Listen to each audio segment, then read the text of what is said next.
Kecap dan lihat kebaikan Tuhan. Kecaplah dan lihatlah betapa baiknya Tuhan itu. Berbahagialah orang yang berlindung padanya. Begitu kata Mazmur pasal 34 ayat 9. Saudara-saudaraku, kehidupan acap kali menyaksikan. Pengetahuan saja siapapun masih bisa meragukannya. Tapi pengalaman biasanya siapapun susah untuk meragukannya. Siapapun hanya bisa menerimanya. Hal ini pernah dialami oleh Jamal Malik, seorang remaja India di Mumbai. Pengetahuannya diragukan. Pasalnya, biarpun tumbuh besar di lingkungan kumuh, ia kok bisa jawab semua pertanyaan sulit di acara TV India. Siapa yang mau jadi seorang milioner? Who wants to be a millionaire? Ia jadi pemenangnya. Ia jadi orang kaya mendadak.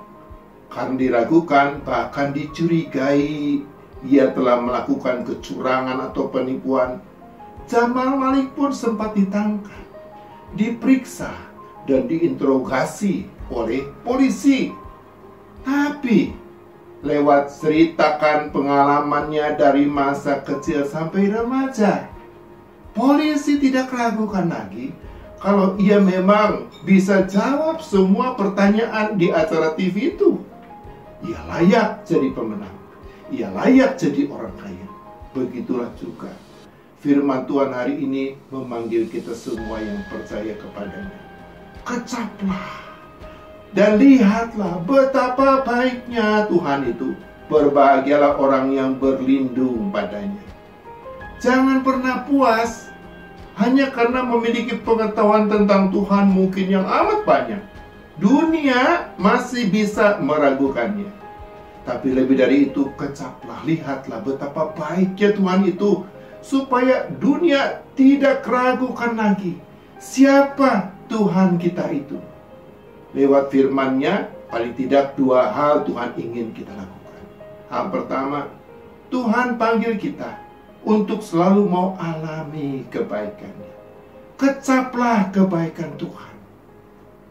Tak pernah cukup loh seorang percaya hanya katakan God is so good all the time. Allah itu selalu baik tiap waktu. Bila itu cuma kata orang aja, orang lain selalu masih bisa meragukannya. Tapi katakan Allah itu baik setiap waktu, baru cukup. Bila dasarnya adalah pengalaman hidup kita bersama dengan Tuhan. Pengalaman memang selalu sulit untuk diragukan lagi. Saya dengan berani dan yakin bisa katakan Tuhan itu baik setiap waktu. Kepada keluarga saya, kepada saya sendiri. Lewat begitu banyak pengalaman, di antaranya lewat dua pengalaman kecelakaan mobil di jalan tol. Kedua kecelakaan itu karena saya ngantuk saat kemudikan mobil. Kecelakaan mobil pertama ketika habis pelayanan hari Minggu di luar kota. Bersama keluarga, karena ngantuk, mobil yang saya kemudikan tabrak pembatas jalan tengah jalan.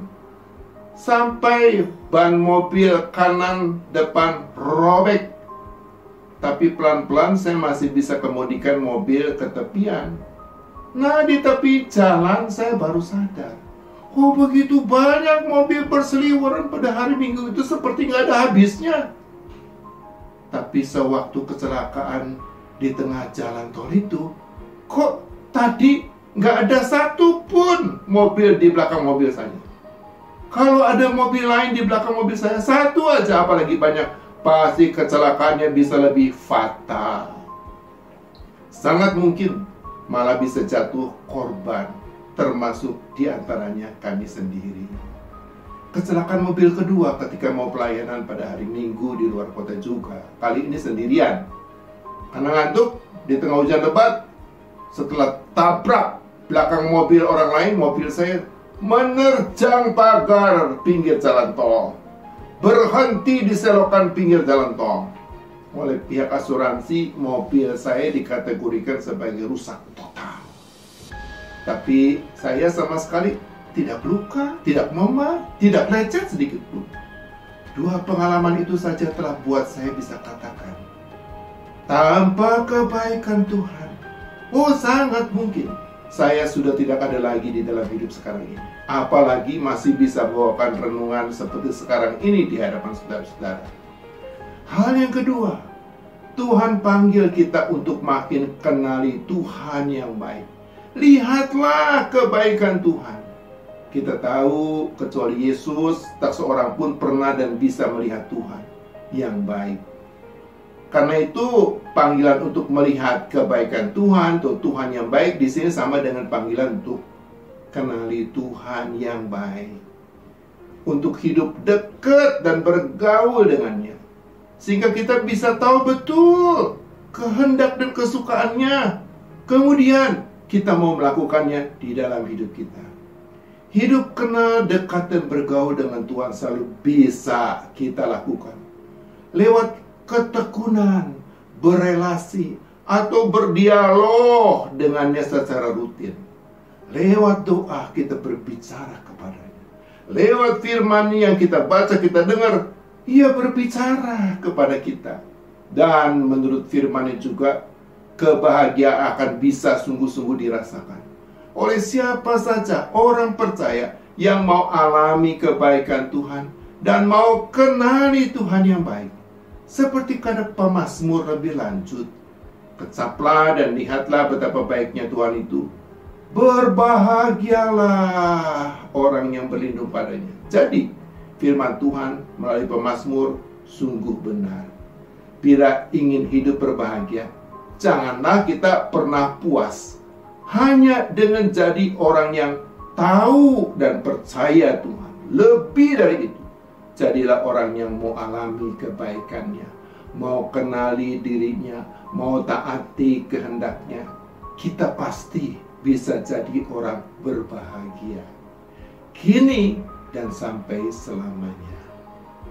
Amin.